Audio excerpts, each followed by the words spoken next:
Results MP సీట్లు TDP 22, YCP 3. Okay, TDP కూటమి Janasena BJP కలిపి ఎన్డీఏ కూటమి. ఎమ్మెల్యేలేమో కూటమి 156, వైసీపీ 19. ఓకే, 19. ఇంకా విచిత్రం ఏంటంటే ఓట్ షేర్ కూడా కూటమికి 49, వైసీపీకి 43%. ఓకే, 43%. ఇంకా కాంగ్రెస్ కానీ ఇండిపెండెన్స్ కానీ నోటా కానీ 8%. సో ఓట్ షేర్ కూడా కూటమికి వైసీపీకి 6% వేరియేషన్ ఉంది. అవునండి, 6% వేరియేషన్ ఉంది. కానీ ఇందులో ఒక విస్తుపోయే నిజం ఏంటంటే మెజార్టీస్ టీడీపీ గెలిచిన ప్రతి చోట కూడా దాదాపు మీకు 25,000 దగ్గర నుంచి మొదలు పెట్టి దాదాపు 80,000 వరకు ఉన్నాయి మెజార్టీలు గెలిచే చోట. వైసీపీ గెలిచే చోట మెజార్టీలు మాత్రం 2,000 నుంచి దాదాపు 4,500 మధ్యలో ఉన్నాయి. 2,000, 4,500. హైయెస్ట్ మెజార్టీ వాళ్ళది వచ్చింది పులివెందుల. 4,500 మెజార్టీ చూపిస్తుంది. ఇది కూడా వీళ్ళు ఫ్యాక్ట్స్ అబౌట్ వాళ్ళు అంతకుముందు 4 సర్వేలు ఇచ్చారు మనకి. ఆ 4 సర్వేలో ఫస్ట్ సర్వేలో దాదాపు 90,000 ఉంది జగన్మోహన్ రెడ్డి మెజార్టీ. ఇప్పుడు అది 4,500 దగ్గరికి వచ్చింది, పడిపోయింది. అంటే రాబోయే ఇంకా 10 రోజులు ఉన్నాయి ఎలక్షన్. అవునండి, ఈ 10 రోజుల్లో మరి ఏం జరుగుద్ది పులివెందుల్లో కూడా అనేది చాలా ప్రశ్నార్థకంగా ఉంది. సో దీని గురించి మీరు ఎలా విశ్లేషిస్తారు? కొన్ని విషయాలు చెప్తాను. ఒక విషయం, కొత్తగా ఓటేసే వాళ్ళు దాదాపు 87% టీడీపీ వైపు ఉన్నారు. మిగతా వాళ్ళు టీడీపీ కూటమి వైపు 87%. మిగతా పార్టీలు వైసీపీ కానీ కాంగ్రెస్ కానీ ఇతరులు కానీ మిగతా పంచుకున్నారు. సో ఏం చెప్తారు ఈ విషయంలో కొత్తగా న్యూ ఓటర్స్? మొదటగా ఇక్కడ ఒకటి గమనించుకోవాలండి, ఆ యొక్క సర్వే ఏదైతే ఉందో దాంట్లో వైసీపీకి 19 స్థానాలు చెప్పడం జరిగింది. అది పూర్తిగా ఆ స్థానాలు కూడా రాని పరిస్థితి బయట వాస్తవాలు గమనిస్తే. రానున్న రోజుల్లో జగన్మోహన్ రెడ్డి వైకాపా పార్టీ ఏదైతే గ్రాఫ్ ఉందో పూర్తిగా పడిపోతా ఉంది. అంటే ఈ 19 కూడా రావంటారా? 19 కూడా రావండి. బయట జనాల్లో పూర్తి వ్యతిరేకత ఉన్నమాట వాస్తవం. ఏ వర్గం వాళ్ళకి న్యాయం చేశాడని ఆ 19 కూడా వస్తాయండి. ఈరోజు మెజార్టీ కాదండి, ఈరోజు డిపాజిట్లు కూడా రాని పరిస్థితి. ఆ 19కి కూడా డిపాజిట్లు కూడా దక్కుతాయో లేదో జగన్మోహన్ రెడ్డి భయభ్రాంతులకు గురవుతా ఉన్నాడు ఈరోజు. మీరు చూస్తే రాష్ట్రంలో అన్ని వర్గాల వారిని ఇబ్బంది పెట్టి ఎన్నో రకాలుగా అరాచకాలకు గురి చేసిన జగన్మోహన్ రెడ్డి మరలా వస్తాడని వాళ్ళ నాయకులకే నమ్మకం లేకుండా ఈరోజు వాళ్ళ పార్టీలు మారిపోతున్నారు ఈ యొక్క ఎన్డీఏ కూటమిలోకి. ఈరోజు రాష్ట్ర ప్రజానీకం కానివ్వండి, అదేవిధంగా మొదటిసారి ఎవరైతే ఓటు వేస్తున్నారో ఆ యువత కూడా అభివృద్ధి ముఖ్యం, అరాచకం కాదు. అరాచకం చేసిన జగన్మోహన్ రెడ్డి ఈ 5 ఏళ్లలో రాష్ట్రాన్ని 30 ఏళ్ళు సుమారుగా 30 నుంచి 50 ఏళ్ళు వెనక్కి తీసిపోయాడు. ఇటువంటి నాయకుడు వస్తే పూర్తిగా ఆంధ్రప్రదేశ్ రాష్ట్ర భవిష్యత్తు అధోగతిగా మారిపోతుంది, శూన్యంగా ఉంటుంది. కాబట్టి డెవలప్మెంట్ చేసే చంద్రబాబు నాయుడు గారు ఈ యొక్క కూటమి ద్వారానే తమ రాష్ట్ర భవిష్యత్తు బాగుంటుందని వాళ్ళందరూ కోరుకుంటున్నారు కూడా. ఇంకో విసిపోయే నిజం ఒకటి చెప్తాండి మీకు. చెప్పండి. సీనియర్ సిటిజన్స్ అంటే గవర్నమెంట్ ఎంప్లాయీస్ రిటైర్డ్ అయిపోయిన వాళ్ళు కానీ, ఈ నాన్ ఎంప్లాయీస్ అవ్వాతాతలు పింఛన్లు తీసుకునే వాళ్ళు కానీ 60 ఏళ్ళు దాటిపోయిన వాళ్ళల్లో మేము తీసుకున్నాం శాంపిల్స్ తీసుకున్నారు. దాదాపు 90,000 శాంపిల్స్ తీసాము. ఈ 90,000 శాంపిల్స్లో ఏంటంటే 93% టీడీపీకి మొగ్గు చూపిస్తున్నారు. సీనియర్ సిటిజన్స్, పెద్దవాళ్ళు, ఆలోచించి ఓటేసేవాళ్ళు వాళ్ళంతా. సో వాళ్ళంతా టీడీపీకి అనుకూలంగా చెప్పారు వాళ్ళు. దీని గురించి ఏం చెప్తారు? ఈరోజు సీనియర్ సిటిజన్స్ ఏంటంటే, ఒకటి రాజకీయాల పట్ల పూర్తి అవగాహన కలిగినటువంటి వ్యక్తులు సీనియర్ సిటిజన్స్ అండి. అటువంటి సీనియర్ సిటిజన్స్లో మీరు వృద్ధులు గమనిస్తే ఎవరైతే పల్లెటూరులో ఉంటున్నారో వాళ్ళని పెన్షన్ రూపంలో బాధించుకుతున్నారు జగన్మోహన్ రెడ్డి. 250 ముష్టి పడేస్తూ ఉండడం కానివ్వండి, అదేవిధంగా ఇప్పుడు చూస్తే శవ రాజకీయాలను చూస్తున్నాడు. వాళ్ళ శవాలతో రాజకీయాలు చేస్తున్నాడు. అనారోగ్యం పరంగా వాళ్ళకు పూర్తిగా పక్కన పెట్టేసి శవ రాజకీయాలు చేశాడు. మీరు చదువుకున్న వాళ్ళకి వస్తే అక్కడ రిటైర్డ్ అయిన ఉద్యోగస్తులు వాళ్ళందరినీ చూస్తే కూడా 1వ తారీఖు జీతాలు కూడా పరిస్థితి, 1వ తారీఖు పెన్షన్లు కూడా పరిస్థితి. రిటైర్ అయిన ఉద్యోగస్తులు సాధారణంగా పెన్షన్ మీద ఆధారపడి జీవిస్తుంటారు. అటువంటి వాళ్ళకి సరైన సమయంలో పెన్షన్ కూడా వేయకుండా వాళ్ళు మందులు తెచ్చుకునే పరిస్థితులు కానీ, వాళ్ళకి నిత్యావసర ఖర్చులు ఎదుర్కొనే అవన్నీ కూడా పూర్తిగా వాళ్ళు ఇబ్బందులు తెచ్చే పరిస్థితి జగన్మోహన్ రెడ్డి తీసుకొచ్చాడు. సో వాళ్ళు కూడా ఈరోజు జగన్మోహన్ రెడ్డికి ఓటేస్తే పరిస్థితి లేదండి. ఇప్పుడు చాలా యాంగిల్స్ లో వీళ్ళు సర్వే రిపోర్ట్ ఇచ్చారండి మనకి. కొన్ని మాత్రమే నేను మీ దగ్గర ప్రస్తావిస్తున్నా. జనరల్ గా ఈ మహిళలు కానీ, ఎంప్లాయీస్ కానీ చాలా ఉన్నాయి, చాలా ఉన్నాయి. కానీ విస్తుపోయాయి కొన్ని ఉన్నాయి ఇందులో ఈ రిపోర్ట్ లో. థర్డ్ జెండర్స్ ఉన్నారు కదా. అవునండి. థర్డ్ జెండర్స్ అంటే వీళ్ళని హిజ్రాస్ అంటారు. అవునండి, అవునండి. వాళ్ళల్లో 83% టీడీపీకి సపోర్ట్గా ఉన్నారు వాళ్ళు. ఓకే, అది మాకు అర్థం కాలేదు. అది ఏంటి ఎంత ఉధృతమైన చేంజ్ వాళ్ళల్లో ఏంటి, ఏది రీజన్ ఏంటనేది మాకు అర్థం కాల. ఇప్పుడు మీరు గమనిస్తే అండి, ట్రాన్స్జెండర్స్ అంటారు వీళ్ళని. సమాజంలో ఈరోజు పూర్తిగా వాళ్ళని ఎన్నో రకాలుగా ఇబ్బంది పెట్టారండి. ఈరోజు వాళ్ళ మీద కూడా కేసులు పెట్టిన పరిస్థితి. ట్రాన్స్జెండర్స్ మీద కూడా వదలకుండా ఈరోజు పోలీసులు కేసులు వాళ్ళని కూడా నమోదు చేశారండి. చంద్రబాబు నాయుడు గారు 2014 నుంచి 19 వరకు ముఖ్యమంత్రిగా ఉన్నప్పుడు వాళ్ళకు ఒక సమాజంలో మంచి గౌరవం ఇచ్చి వాళ్ళకు ఉద్యోగాలకు సంబంధించి కానివ్వండి, వాళ్ళ స్వయం శక్తిగా వాళ్ళు ఎదగడానికి కొన్ని పథకాలు కూడా ప్రవేశపెట్టి పూర్తిగా వాళ్ళు సమాజంలో గౌరవంగా బతకడానికి ఎన్నో రకాలుగా ప్రభుత్వం చొరవ తీసుకుందండి. అటువంటిది ఈరోజు ప్రభుత్వం పక్కన పడేసింది వాళ్ళని. ఎటువంటి మేలు చేయలేదు వాళ్ళకి. ఈరోజు మేలు చేయకపోగా వాళ్ళ మీద కూడా దాడులు చేసి పూర్తిగా ప్రభుత్వం నుంచి ఎటువంటి సహాయం పొందకుండా కూడా పక్కన పెట్టి ట్రాన్స్జెండర్స్ని సమాజంలో అణచివేతకి గురి చేసిన ప్రభుత్వం ఈ వైకాపా ప్రభుత్వం. కాబట్టి వాళ్ళు కూడా చంద్రబాబు నాయుడు గారిని అభివృద్ధి చూసి ఆయన యొక్క పథకాల పట్ల ఆకర్షితులై ఈయన వస్తేనే ఈయన గవర్నమెంట్లో మనకు మేలు జరిగింది, ఈ యొక్క జగన్మోహన్ రెడ్డి గవర్నమెంట్లో మనల్ని పూర్తిగా అనగదొక్కారు, కాబట్టి చంద్రబాబు నాయుడు గెలుపు కోసం మనం కృషి చేద్దామని చెప్పేసి వాళ్ళు కూడా ఈయన వైపు మొగ్గు చూపుతున్నారండి. ఇంకొకటండి, చాలా ఇదైతే అసలు మేము కూడా ఊహించలేదు. చాలా ఆశ్చర్యకరంగా ఉంది ఇది. కింది స్థాయి పోలీసులు అంటే కానిస్టేబుల్స్ కానీ, హోమ్ గార్డ్స్ కానీ వీళ్ళ దాదాపు 3500 శాంపిల్స్ తీశారు. ఓకే, ఇందులో 76% టీడీపీకి అనుకూలంగా ఉన్నారు వీళ్ళు. ఓకే, నిజంగా చూస్తే పోలీసుల్లో కూడా చాలా గణనీయమైన మార్పు వచ్చిందండి. చంద్రబాబు నాయుడు గారు 2014 నుంచి 19 వరకు ముఖ్యమంత్రిగా ఉన్న హయాంలో పోలీసులకి ఒక గౌరవప్రదమైన స్థానంగా చూశారు. చాలా హుందాగా వాళ్ళ డిఎల్ పట్ల కానివ్వండి, వాళ్ళ పిఎఫ్ అకౌంట్ల పట్ల కానివ్వండి ఎంతో బాధ్యతగా చొరవ తీసుకొని సమయానికి జీతాలు ఇవ్వడం కానివ్వండి, వాళ్ళకి హాలిడేస్ కానివ్వండి, పూర్తిగా ఆ యొక్క సెలవుల విషయంలో తాను ముఖ్యమంత్రిగా ఉన్నప్పుడు డైరెక్ట్గా ఆయనే బాధ్యత తీసుకొని ఎన్నో రకాల వాళ్ళకి మేలు చేయడం జరిగింది.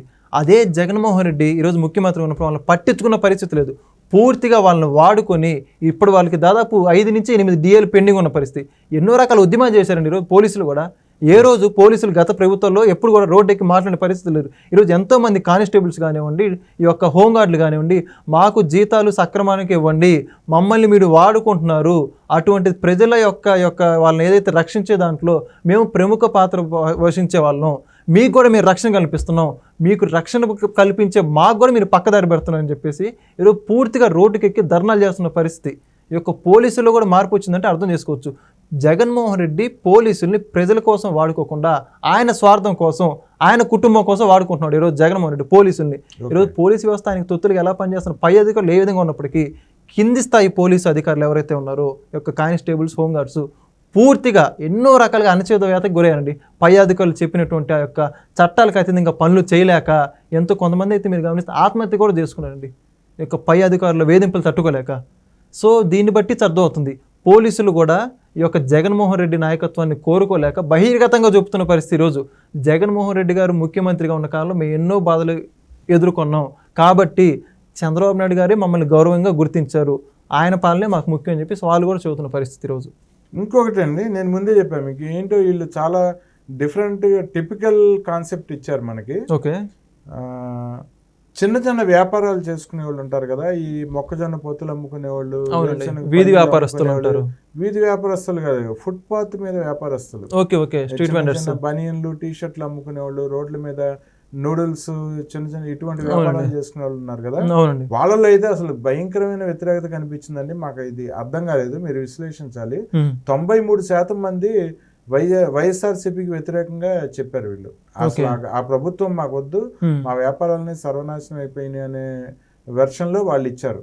ఏంటి దీని గురించి ఎలా విశ్లేషిస్తారు? ఈరోజు రాష్ట్రంలో జగన్మోహన్ రెడ్డి ద్వారా ఎన్నో వర్గాలు అణచివేతకు గురయ్యండి.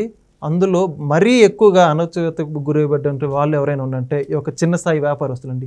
వీళ్ళు ఏంటంటే అండి దినసరి కూలీలుగా చెప్పుకోవచ్చు. ఉదాహరణకు చూస్తే ఏ రోజు వ్యాపారం చేసుకొని ఆ రోజు వచ్చిన 100 రూపాయలు కానీ అతి తక్కువ ఆదాయంలో కుటుంబం మొత్తాన్ని పోషించుకుంటూ అప్పులకు వడ్డీలు తెచ్చుకుంటూ వాళ్ళ కుటుంబాన్ని నడిపే పరిస్థితి. ఈరోజు అటువంటి వాళ్ళని కూడా జగన్మోహన్ రెడ్డి కానివ్వండి, వాళ్ళ నాయకులు కానివ్వండి, స్థానికులు కాయకొరతలు కూడా వదలలేదు. వాళ్ళ నియోజకవర్గ స్థాయి నాయకులు ఎవరైతే ఉంటారో వాళ్ళ దగ్గర నుంచి కూడా దందాలు వసూలు చేస్తూ వాళ్ళ యొక్క బిజినెస్ కొనసాగించుకోకుండా పూర్తిగా ధరలు పెంచేసి ఈరోజు వాళ్ళు వ్యాపారం చేసుకోవడానికి ఎటువంటి సపోర్ట్ లేదండి గవర్నమెంట్ నుంచి.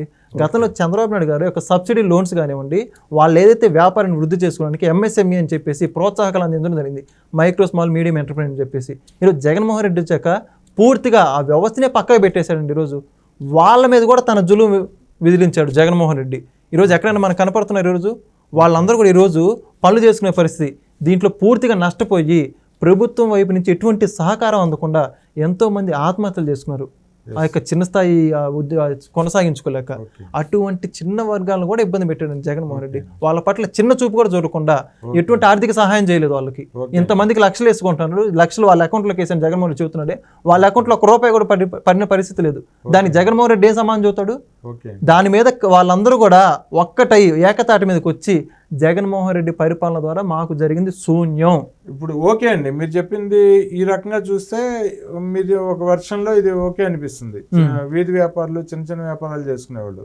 మరి మరో విషయం అండి, పెద్ద పెద్ద వ్యాపారాలు అంటే మెట్రోపాలిటన్ సిటీస్ లో మాల్స్ లాంటి స్థాయిలో వ్యాపారాలు చేసే పెద్ద పెద్ద షోరూమ్స్, వాటిలో ఈ శాంపిల్స్ అయితే చాలా తక్కువ తీసుకున్నారు. ఎందుకంటే వాళ్ళు జనరల్ గా బిజీగా ఉంటారు, దొరకరు కాబట్టి చేయలేకపోయారేమో. కేవలం 2500 మంది మాత్రమే శాంపిల్స్ తీసుకున్నారు. వాళ్ళలో దాదాపు 67% వైఎస్ఆర్సీపీ ప్రభుత్వం రావటం అనేది మాకు ఇష్టం లేదని చెప్పారు. ఒకటండి వాస్తవం చెప్పుకోవాలంటే 67% కదండి, ఇంకా అది బహుశా 90% పైచులకు ఉండొచ్చు. ఎందుకంటే ఈరోజు పూర్తిగా వీళ్ళు ఎవరైతే ఉన్నారో పెద్ద తరహా వ్యాపారాలు చేసుకున్నారో పూర్తిగా చేతులు ఎత్తేసారు. పక్క రాష్ట్రాలు వెళ్ళిపోయారు, మేము ఇక్కడ బిజినెస్ కొనసాగించలేము, అప్పులు మునిపోయారండి, వడ్డీలు తెచ్చుకొని కట్టుకోలేక. ఈరోజు ఆంధ్రప్రదేశ్ రాష్ట్రంలో ఎవరైనా సరే బిజినెస్ పెడితే పెద్ద స్థాయి వ్యక్తులు వెంటనే జే ట్యాక్స్ కట్టాలండి. వాళ్ళు ఏ వ్యాపారం చేసుకున్నప్పటికి కూడా అక్కడ స్థానిక లోకల్ లీడర్స్ కానివ్వండి, జగన్మోహన్ రెడ్డి కానీ పర్సంటేజ్ లేకపోతే బిజినెస్ లేదు. పూర్తిగా వాళ్ళు ఏదైతే వ్యాపారం చేసుకుంటున్నారో వాళ్ళకి ప్రభుత్వ పరంగా సహకారం అందించాల్సింది పోయి ఇంకా వాళ్ళ దగ్గరే కమిషన్లు కొట్టేసే పరిస్థితి. ఇంత దుర్మార్గానికి ఈ యొక్క ప్రభుత్వం ఇంతవరకు పాల్పడింది. దీన్ని బట్టి అర్థమవుతుంది ప్రతి ఒక్కరు కూడా వ్యాపారస్తులు ఆంధ్రప్రదేశ్లో బిజినెస్ పెట్టడానికి అవకాశాలు లేవు, ప్రభుత్వం సహకరించట్లేదు, ఇక్కడ ఎటువంటి వనరులు కూడా లేవు. ఈరోజు ఆంధ్రప్రదేశ్లో బిజినెస్ పెట్టడానికి ఏ వనరులు ఉన్నాయండి? రిసోర్సెస్ ఏముందండి? రాజధాని ఉందా? ఒక మెట్రోపాలిటన్ సిటీ అని ఉందా? ఆ యొక్క సిటీలో డెవలప్మెంట్ ఏదైనా ఉందా? ఆ యొక్క పోలీసు వ్యవస్థ సహకరిస్తుందా? అక్కడ నాయకులు సహకరిస్తున్నారా? ఏ రకంగానూ సహకారం లేకుండా ఒక బిజినెస్ మ్యాను ఎలా అక్కడ బిజినెస్ స్టార్ట్ చేయగలండి? ఏ రకంగా దాన్ని కొనసాగించగలడు? ఒకవేళ అన్ని అడ్డంకులు దాటి ఆ యొక్క బిజినెస్ పెట్టినప్పటికీ కూడా అక్కడ ఉండే లోకల్ లీడర్స్ వచ్చి ఇబ్బంది పెట్టడం. ఓకే, ఇది ఇంకొకటి అండి, వీళ్ళు ఇంకొక యాంగిల్లో చేశారు. ఇది ఇప్పటివరకు మనకి ఏ సర్వేల్లోనూ రాలేదు. ప్రభుత్వ ఆసుపత్రుల్లో ఉన్న రోగులు, వాళ్ళ బంధువులు వీళ్ళు వెళ్ళే టైంకి అక్కడ ఎక్కడెవరైతే ఉన్నారో వాళ్ళందరినీ అలా శాంపిల్ తీసుకున్నారు. దాదాపు 16,000 మంది శాంపిల్స్ తీశారు. ఇందులో దాదాపు 92% ప్రభుత్వానికి వ్యతిరేకంగా మాట్లాడారు వాళ్ళు. అంటే అప్పటికప్పుడు హాస్పిటల్స్ లో సమస్యల్ని ఫేస్ చేస్తున్నారు. మరి వాళ్ళు ఏంటనేది మనకి కరెక్ట్ ఎలా అనలైజ్ చేస్తారు వాళ్ళని? హాస్పిటల్కి వచ్చే పేషెంట్స్ వాళ్ళ అటెండర్స్ ఓకే, హాస్పిటల్లో ఉన్న పేషెంట్స్ వైద్యం పొందుతున్నట్టు చాలా భారీగా తీసుకున్నారు శాంపిల్స్ కూడా. ఓకే, బ్రహ్మాండంగా వాళ్ళు చెప్పిన దాన్ని బట్టి చాలా తీవ్రమైన వ్యతిరేకత ఉంది. ఓకే, ఈరోజు ఆంధ్రప్రదేశ్ రాష్ట్రంలో వైద్యం ఏదైతే పొందుతున్నారో ఆ యొక్క వైద్యులు, ఆ యొక్క పేషెంట్స్, రోగులు ఎవరైతే ఉన్నారో వాళ్ళ అటెండెంట్స్ కూడా పూర్తిగా వైద్య విధానం భ్రష్టు పట్టిపోయిందండి. ఒకప్పుడు ఈ యొక్క కేంద్ర వ్యాప్తంగా ఏదైతే మన దేశీయ వ్యాప్తంగా ఆంధ్రప్రదేశ్ వైద్య విధాన పరిషత్తు ఒక రోల్ మోడల్గా ఉంది చంద్రబాబు నాయుడు హయాంలో. ఆయన హయాంలో యొక్క మంగళగిరి ఎయిమ్స్ కూడా తీసుకురావడం జరిగింది. రాష్ట్రానికి ఎన్నో ఈ యొక్క కేంద్ర ప్రభుత్వ ప్రాజెక్టులు, ఈ యొక్క ఆయుష్మాన్ భారత్ కానీ అలా ఎన్నో కొత్త కొత్త పథకాలను ఇంప్లిమెంట్ చేసి చంద్రబాబు హయాంలో ఎంతో డెవలప్మెంట్ చేశారు. అటువంటి ఉన్నతమైన వైద్య విధానాన్ని ఈరోజు జగన్మోహన్ రెడ్డి అధికారంలోకి వచ్చాక పూర్తిగా నిర్వీర్యం చేశారండి. ఈరోజు రాష్ట్రంలో ఒక్క చోటన్నా వైద్యం చేసుకునే పరిస్థితి లేదు. ఇప్పుడున్న మంత్రులే పక్క రాష్ట్రాలకు వెళ్ళిపోతున్నారండి. ఎంతమంది మంత్రులు పక్క రాష్ట్రాలకు వెళ్ళిపోతున్నారు. ఇప్పుడున్న జగన్మోహన్ రెడ్డి కాలు పెరిగినా ఏది పెరిగినా హైదరాబాద్ వస్తున్నాడు. ఆ రోజే మీరు గమనిస్తే బెంగళూరు వెళ్ళిపోతుంది. విడదల రజని గారు ఇక్కడ బెంగళూరు, హైదరాబాద్, చెన్నై తిరుగుతున్నారు. కొడాలానికి వెళ్తూ బాగాలేకపోతే ఇక్కడ హైదరాబాద్ వస్తున్నారు. ఇంత పక్క రాష్ట్రాలు తల్లిపోతున్నట్టే ఇంకా వాళ్ళు ఏం భరోసా ఇస్తున్నారండి? ఆంధ్రప్రదేశ్ ప్రజలకు అర్థం చేసుకోలేరంటారా? గవర్నమెంట్ హాస్పిటల్గా పక్కన పెట్టేశారు. కోవిడ్లో ఏం చేశారండి జగన్మోహన్ రెడ్డి? పూర్తిగా ఆక్సిజన్ సిలిండర్ లేక ఎంతో మంది చచ్చిపోయారు. ఇవన్నీ ప్రజలందరూ గమనించారు. వైద్య విధానం పూర్తి భ్రష్టు పట్టిపోయిందని చెప్పుకోవచ్చు. అందుకనే అంత దారుణమైన రిజల్ట్ కనిపిస్తుంది. పేషెంట్లు కూడా ఎంతో ఇబ్బందులు ఎదుర్కొన్నారండి. వాటన్నిటికి సమాధానం చెప్పడం రెడీగా ఉన్నారు వాళ్ళందరూ. ఇంకొకటి అండి, వీళ్ళు నోట్ పాయింట్ ఇచ్చారు మనకి కింద. అదేంటంటే ఈ ల్యాండ్ టైటిలింగ్ యాక్ట్ ఇంకా ఇంక్లూడ్ అవ్వలేదు ఇందులో చెప్పారు. దాని మీద క్వశ్చన్ చేయలేదంట. సో అది కూడా యాడ్ అయితే అది కూడా చాలా తీవ్ర వ్యతిరేకత కనిపిస్తుంది. ఇప్పుడు అది యాడ్ అయితే ఇంకా తీవ్రమైన వ్యతిరేకత కనపడచ్చు ప్రభుత్వం మీద. సింగిల్ డిజిట్ ఇంకొక 3 days లో మళ్ళీ రిపోర్ట్ ఇస్తాం దాని మీద కూడా అని వాళ్ళు మనకి మెసేజ్ చేశారు, నోట్ కూడా ఇచ్చారు, except land titling act issue అని చెప్పి. సో కంక్లూడ్ చేయండి. ల్యాండ్ టైటిలింగ్ యాక్ట్ ఇది కానీ జనాలు ఈరోజు రాష్ట్ర వ్యాప్తంగా ఎంతో భయభ్రాంతులకు గురవుతున్నారు. ఈ యొక్క ల్యాండ్ టైటిల్ యాక్టింగ్ సంబంధించి ప్రజల యొక్క అభిప్రాయం కానీ తీసుకుంటే మీరు వైసీపీ గ్రాఫ్ పూర్తిగా పడిపోయి సింగిల్ డిజిట్కి వస్తుందండి, ఎటువంటి సందేహం లేదు. ఎవరు ఒప్పుకుంటారండి? ఈరోజు ప్రజల ఆస్తులు కొల్లగొడతా ఉంటే ప్రభుత్వాలు ప్రజల ఆస్తులకి రక్షణ కల్పించాల్సినది వాళ్ళే కంచే చేను వేసిందనే విధంగా వాళ్ళే ప్రజల ఆస్తులు రప్పించుకుంటే గతంలో ఎన్నో దోచుకున్నారు యాక్ట్ రాకముందు, అదంతా అన్అఫీషియల్. ఈసారి లీగల్గా దోచుకుందాం, ఇంతవరకు ఎవడేం చేసింది లేదు, ఈసారి లీగల్గా దోచుకుందని డైరెక్ట్గా ఎవరేం ప్రశ్నించలేని ఉద్దేశంతో కోర్టులు కూడా ఇన్వాల్వ్ అవ్వకుండా వాళ్ళే చట్టాలు ప్రవేశపెట్టుకొని చీకట్లో జీవాలు తెచ్చేసుకొని ప్రజల ఆస్తులు దోచుకోవడానికి వాళ్ళ బినామీలకు పంచిపెట్టుకోవడానికి ఇది ఒక గొప్ప మాస్టర్ ప్లాన్ వేశారు. ప్రజలందరూ కూడా ఈ మాస్టర్ ప్లాన్ గురించి అర్థమైపోయింది పూర్తిగా. ఇప్పుడు కానీ మీరు ఆ సర్వేకి సంబంధించి తీసుకుంటే ల్యాండ్ టైటిలింగ్ యాక్ట్ గురించి సింగిల్ డిజిట్ కూడా రాదండి. దీన్ని బట్టి అర్థం చేసుకోవచ్చు ప్రజలు ఏ వ్యతిరేకం ఉందో. అన్నిటికంటే దారుణమైన విషయం ఒకటి చెప్తున్నాండి మీకు. ఇది వివేక గారి హత్య తెలుగుదేశం వారు చేసుంటారా వైసీపీ వారు చేసుంటారా అని వీళ్ళు వేసిన క్వశ్చన్ అయ్యారు. ఏది మీరు చెప్తారని అంటే ఆ కుటుంబమే అని చెప్పారంటండి 100% మంది. ఆ కుటుంబమే చేసింది ఇది, మరి ఇంకెవరు కాదని చెప్పారంట. ఓకే, ఈరోజు నిజం అనేది తేట తెల్లవైన పరిస్థితి అండి. వాళ్ళేదో 100% చెప్పారండి. 100% అండి. వాళ్ళ కుటుంబ సభ్యులు ఒప్పుకుంటే ఇంకా రాష్ట్రం ఎందుకు ఒప్పుకోదండి? వాళ్ళ కుటుంబ సభ్యులే బయటకు వచ్చారు, ప్రశ్నిస్తూ ఉన్నారు. వైఎస్ సునీతమ్మ కానీ షర్మిలారెడ్డి గారు కానీ వాళ్ళ యొక్క తల్లి గారు వైఎస్ సునీత వాళ్ళ తల్లి గారు కానివ్వండి బహిరంగంగా పొందుపరుస్తున్నారు. ఈరోజు అది కాదు అని జగన్మోహన్ రెడ్డి కానీ ఎవరైతే వాళ్ళ భారతీ రెడ్డి గారు కానీ అవినాష్ రెడ్డి కానీ ఈరోజు ఒక ప్రెస్ మీట్ పెట్టారా, మేము చేయలేదు మాకు సంబంధం లేదని చెప్పేసి అన్ని వేళ్ళు వాళ్ళ వైపు చూపిస్తున్నప్పుడు కూడా ఇంకా వాళ్ళు కప్పించుకోవాలని ప్రయత్నిస్తున్నారు. ఈరోజు ఆ యొక్క గూగుల్ లొకేషన్ ద్వారా కానివ్వండి సిబిఐ ఛార్జ్ షీట్లో పొందుపరిచిన అన్ని అంశాలు కూడా ప్రతి ఒక్కటి వాళ్ళ వైపు చేయి చూపిస్తున్నప్పుడు ఎక్కడ తప్పించుకుంటారండి వాళ్ళు? ప్రజలంతా ఇదంతా నిజాలు గమనించారు, ఎన్ని వాస్తవాలు కాబట్టి తెలుసుకున్నారు ప్రజలంతా కూడా. ప్రజలు పూర్తిగా అర్థం చేసుకున్నారు, అయితే నిజాలు కాబట్టి అర్థం చేసుకున్నారు. ఇవన్నీ నిజాలండి. ఓకే, సో ఇదండి. వీళ్ళే మనకి ఇంకో 3 days లో మళ్ళీ వస్తుంది ఈ సర్వే. ఖచ్చితంగా మళ్ళీ డిస్కస్ చేద్దామండి దీని మీద. ఖచ్చితంగా. ఓకే అండి, ధన్యవాదాలు. ధన్యవాదాలు.